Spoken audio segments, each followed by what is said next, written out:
Increíble.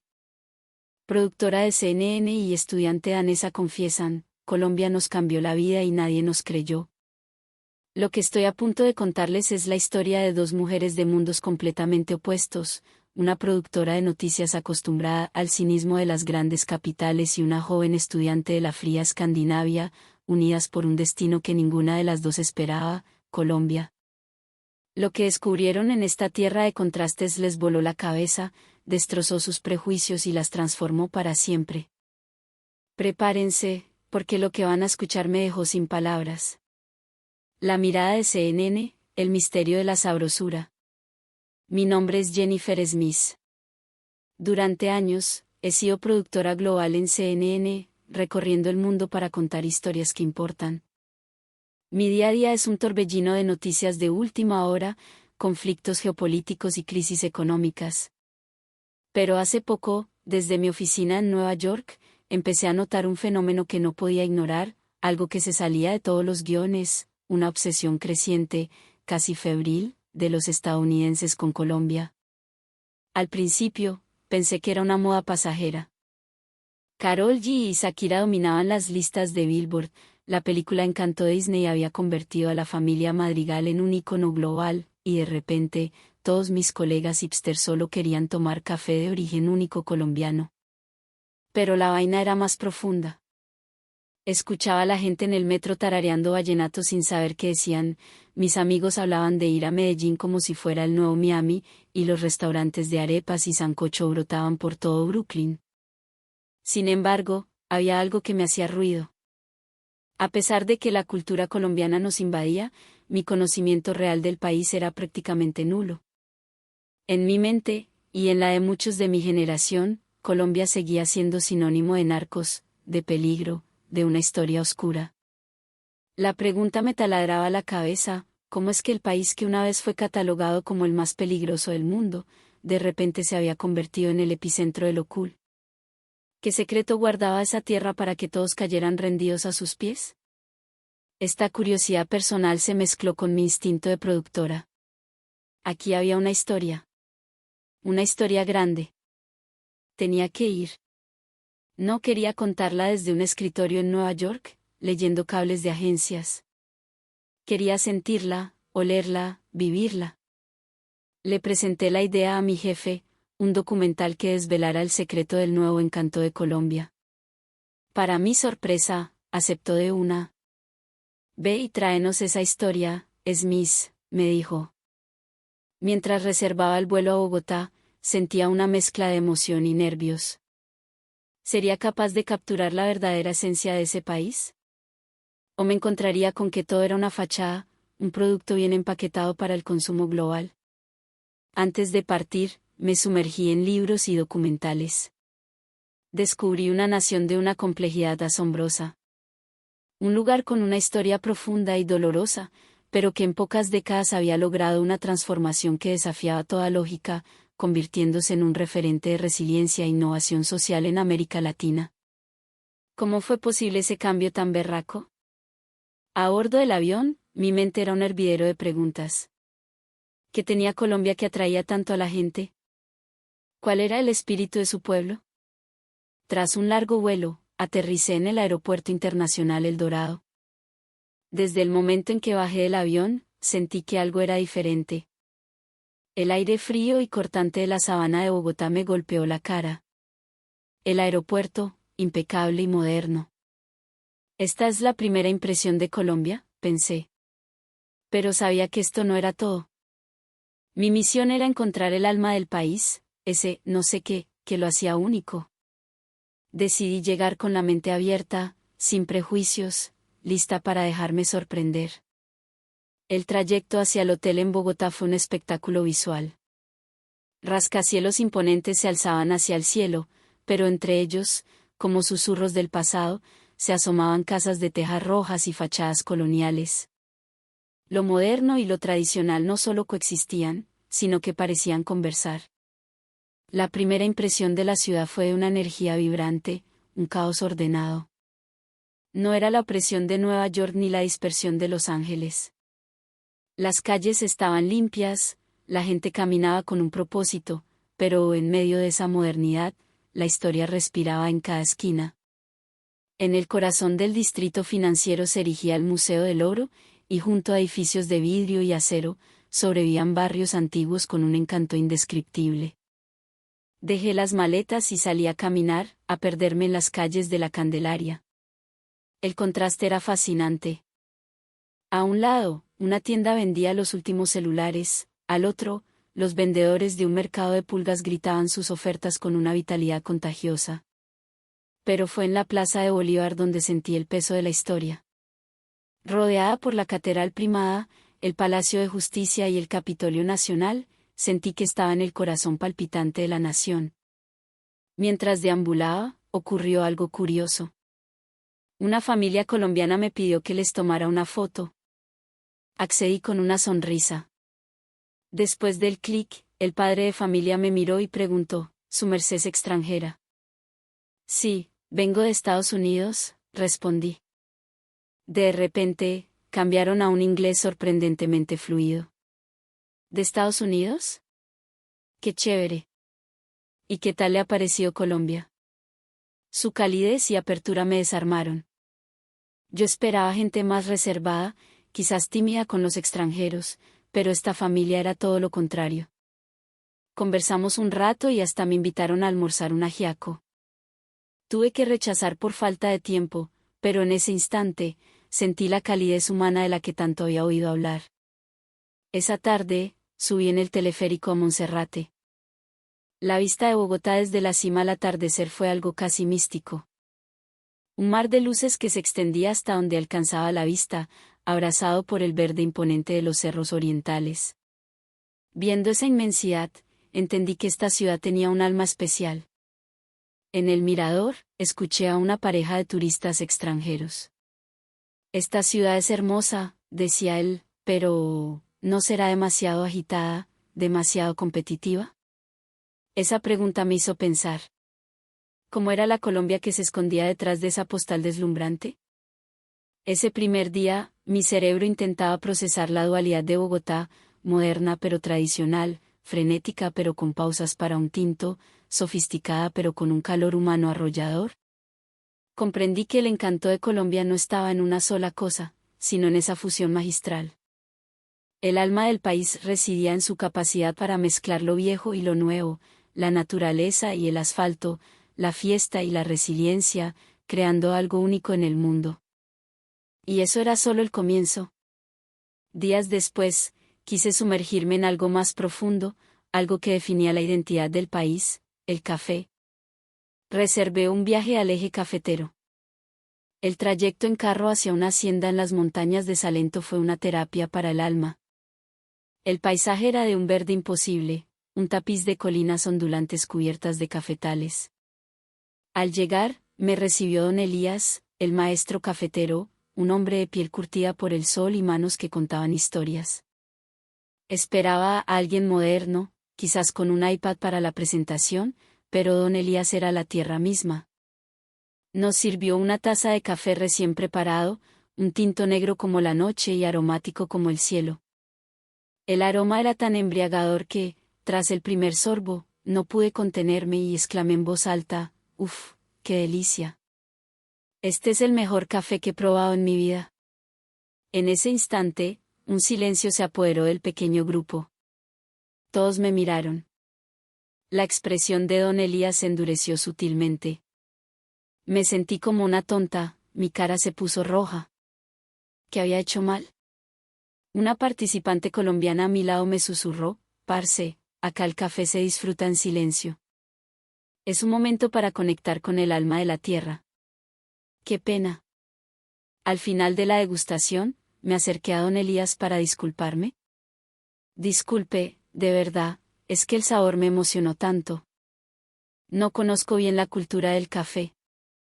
Don Elías me miró y una sonrisa sabia se dibujó en su rostro. Tranquila, mija. Su grito es el mejor halago para mi café. Pero el verdadero sentido de esta vaina es escuchar lo que el café le dice a uno por dentro. No la bulla de afuera, sino la voz de adentro.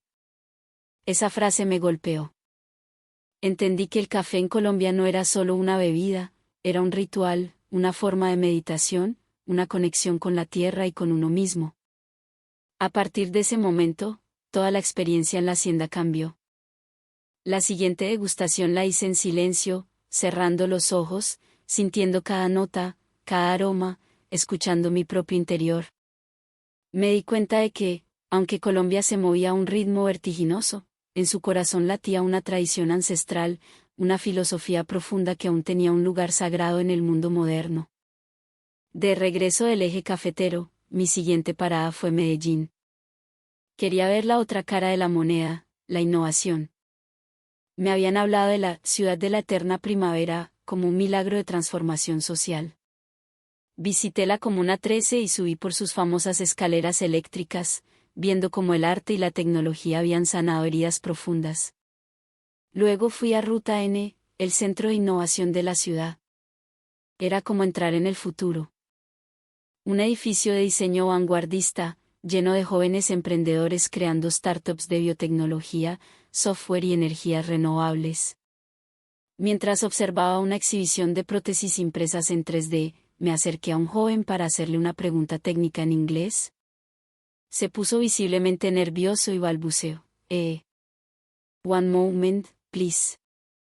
Rápidamente llamó a una colega, quien se acercó y me explicó todo con un inglés impecable y una pasión contagiosa. En ese pequeño gesto vi reflejada Medellín, una ciudad que, aunque no fuera perfecta, tenía una voluntad de hierro para aprender, para colaborar y para abrirse al mundo.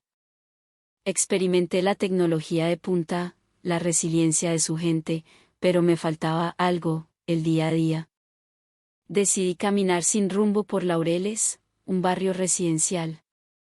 El hambre me atacó y entré en un pequeño restaurante de aspecto humilde, de esos que sirven el corrientazo del día.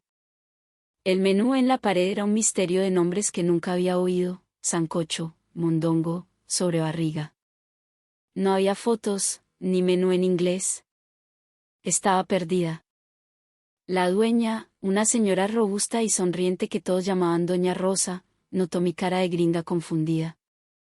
Se acercó y, con una mezcla de señas y palabras amables, me recomendó la bandeja paisa. Hágale, mija, que con esto queda llena hasta mañana, me dijo con una carcajada. El plato era una obra de arte de la abundancia y el sabor. Al terminar, cuando fui a pagar, Doña Rosa me entregó un buñuelo caliente y recién hecho. Tenga, la ñapa. Que vuelva. Me quedé atónita. Ese pequeño gesto de generosidad, esa ñapa gratuita, me conmovió más que cualquier rascacielos o innovación tecnológica. Era el calor humano en su forma más pura.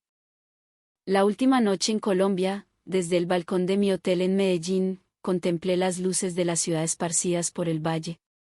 Repasé mi viaje. Había llegado buscando una explicación para un fenómeno de marketing y me había encontrado con un país de una complejidad y una belleza abrumadoras. Comprendí que el secreto de Colombia no era Karol G, ni el café, ni Encantó. El secreto era su gente. Su berraquera para levantarse de las cenizas, su capacidad para crear belleza en medio del caos, su innovación social y, sobre todo, esa calidez inagotable, esa sabrosura que no se puede exportar, solo se puede vivir. Mi documental ya no sería sobre por qué el mundo se enamoró de Colombia. Sería sobre cómo Colombia, con su espíritu indomable, le estaba enseñando al mundo una nueva forma de vivir. La verdad de una danesa, la mentira del país X. Mi nombre es Maja. Nací y crecí en Skagen, un pequeño y hermoso pueblo en la punta más al norte de Dinamarca, donde dos mares se encuentran. Mi vida, como mi país, siempre fue ordenada, tranquila y predecible. El mundo para mí era Escandinavia, un lugar de altos estándares de vida, bienestar social y una cultura de la limpieza casi sagrada. Para nosotros, un sauna y una ducha diaria no son un lujo, son una necesidad, una forma de respeto propio y social. Mi conocimiento de Asia, y más aún de América Latina, era lo que aprendía en la clase de Historia Mundial, continentes lejanos, con culturas exóticas y problemas complejos. Taiwán, China. Para mí eran puntos en un mapa. Colombia, si acaso, era una palabra que asociaba con las noticias que mi padre veía por la noche. Todo eso cambió cuando entré a la secundaria y conocí a Lili. Ella era de un país vecino de Colombia, un país X, que siempre parecía tener una especie de rivalidad o envidia hacia su vecino más grande. Lili fue la primera persona de esa parte del mundo que conocí de cerca, y mi curiosidad inicial se convirtió rápidamente en una extraña mezcla de lástima y repulsión. Para ser franco, Lili no era limpia. Su cabello a menudo se veía grasoso y un olor particular la acompañaba. Varios amigos la vieron salir del baño sin lavarse las manos. Para nosotros, los daneses, esto era incomprensible. Los chicos de mi clase, que al principio se interesaron en ella por ser exótica, pronto empezaron a evitarla. Algunos, con la sutileza escandinava, intentaron sugerirle que quizás debería ducharse más a menudo. Lili se ofendía terriblemente, acusándolos de racismo. Incluso se quejó con los profesores, quienes nos dieron sermones sobre la inclusión. El resultado fue que Lili se quedó completamente sola. Y yo, por una razón que pronto entenderán, me convertí en su única amiga. En esa época, Netflix acababa de llegar a nuestro pequeño pueblo. Una noche, navegando por la plataforma, encontré una telenovela llamada Yo soy Betty, la fea y una serie más moderna llamada La Reina del Flow. Quedé absolutamente enganchada. El drama, el humor, la pasión. Era un universo narrativo que nunca había experimentado. Los actores eran increíblemente atractivos y talentosos. Asumí, por ignorancia, que todo lo que venía de esa región era de un solo lugar. Fui a hablar con Lili. Oye, vi Betty, la fea. Es genial. En tu país hacen unas series increíbles, ¿no? La cara de Lili se iluminó. Por primera vez, alguien le hablaba con genuina admiración. Claro, dijo con orgullo. Mi país es el mejor en eso. A partir de ese día, nuestro vínculo se forjó a través de las series. Veíamos de todo, y cada vez que aparecía algo que me gustaba, como la música de J Balvin o Carlos Vives, yo le preguntaba, ¿esto también es de tu país? Y ella siempre respondía con un sí rotundo. Me habló de las arepas como el plato nacional de su tierra, de la cumbia como su ritmo folclórico por excelencia. Yo, que no sabía nada, le creí todo. Me pintó un cuadro de un país culturalmente superpoderoso. Por las series y la música, empecé a tolerar el olor de Lili. Ella se convirtió en mi ventana a ese mundo vibrante y lejano. Con esa visión distorsionada del mundo, me gradué y me mudé a Aarhus para ir a la universidad. Mi mundo se expandió de golpe. En mi residencia estudiantil había gente de todo el planeta, incluyendo, por primera vez en mi vida, estudiantes colombianos. Y ahí fue cuando mi realidad empezó a desmoronarse. Las chicas colombianas que conocieran lo opuesto a Lili. Su cabello era brillante, sedoso, olía increíblemente bien. Su piel era luminosa. Eran impecables. Recuerdo pensar, ¿cómo es posible? Son de la misma región, pero parecen de planetas diferentes. Mi curiosidad por Colombia, el país real, se despertó. Me uní al Club de Cultura Latinoamericana. Para mi sorpresa, el club estaba lleno de gente de todas partes, pero no había ni un solo estudiante del país X de Lili. Y más extraño aún, todos hablaban sin parar de Colombia. De sus series, de su música, de su comida. Un día, en una reunión, estaban planeando una noche de arepas. Tratando de conectar, dije, ah, qué bien. Como las del país de mi amiga Lili. El silencio fue total. Gina, una chica de Cali con la que empezaba a hacerme amiga, me miró como si hubiera dicho la mayor barbaridad del mundo. Parce, ¿cómo así? La arepa es más colombiana que una ruana. ¿De qué hablas? Empecé a sentir un frío en el estómago. Mencionaron la cumbia y el vallenato, y yo, tímidamente, repetí mi error. La reacción fue la misma. Fue Gina quien, con una paciencia infinita, se sentó conmigo y me lo explicó todo. Betty, la fea, J Balvin, las arepas, la cumbia. Todo era de Colombia. Todo lo que Lily me había contado era una mentira. Me sentí increíblemente estúpida y avergonzada. ¿Por qué Lily me había mentido de esa manera? El siguiente fin de semana volví a casa y la confronté. Al principio, lo negó. Dijo que los colombianos les habían copiado todo. Pero cuando la presioné, se derrumbó. Su excusa fue patética, es que no tenía amigos, y tú parecías interesada en mi cultura. Así que te conté lo que querías oír, pero con las cosas del país vecino porque son más famosas. No podía creerlo. Mi rabia era inmensa. Le dije, no tienes amigos no por ser de donde eres, sino porque no te cuidas y porque eres una mentirosa. Nunca más vuelvas a hablarme. Regresar a la universidad fue una tortura. No podía quitarme de la cabeza la imagen de mí misma discutiendo con los colombianos, defendiendo las mentiras de Lily. Me disculpé con Gina y con todo el club. Para mi sorpresa, no se rieron de mí. Me consolaron. Tranquila, Maja, dijo Gina, pasa más de lo que crees. Algunos vecinos tienen un complejo raro con nosotros. A través de Gina, empecé a descubrir la verdadera Colombia. Me mostró un universo cultural que iba mucho más allá de lo que había visto. Me enamoré de ese país sin siquiera haberlo pisado. Cuando supe que mi universidad tenía un programa de intercambio con la Universidad de los Andes en Bogotá, no lo dudé ni un segundo. Apliqué y, milagrosamente, fui aceptada. Aterricé en Bogotá con una mezcla de emoción y miedo. A pesar de todo lo que había aprendido, una parte de mí todavía esperaba un lugar caótico y subdesarrollado. Qué equivocada estaba. La primera sorpresa fue la tecnología.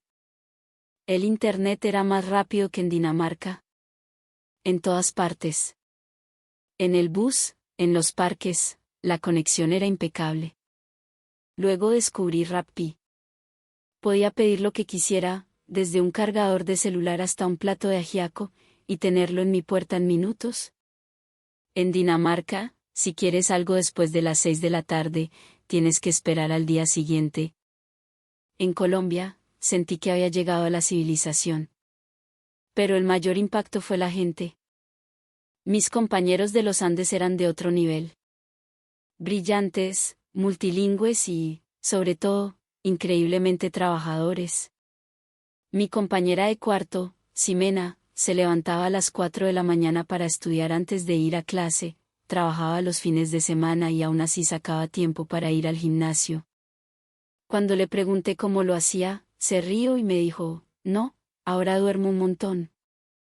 En el colegio, para entrar a esta universidad, dormía 5 horas. 5 horas. En Dinamarca, eso se considera tortura. Me di cuenta de que la berraquera de la que tanto hablaban no era un mito. Era el motor que movía ese país. Durante mi semestre, me sumergí por completo. Recorrimos el país. Subí a Monserrate y vi esa ciudad infinita a mis pies. Fui al Parque Tayrona y lloré de la emoción al ver la selva encontrándose con el mar Caribe. Me enamoré de la comida, de los paisajes, pero sobre todo, del espíritu de su gente. Cuando regresé a Dinamarca, era otra persona. Me había convertido en la embajadora no oficial de Colombia.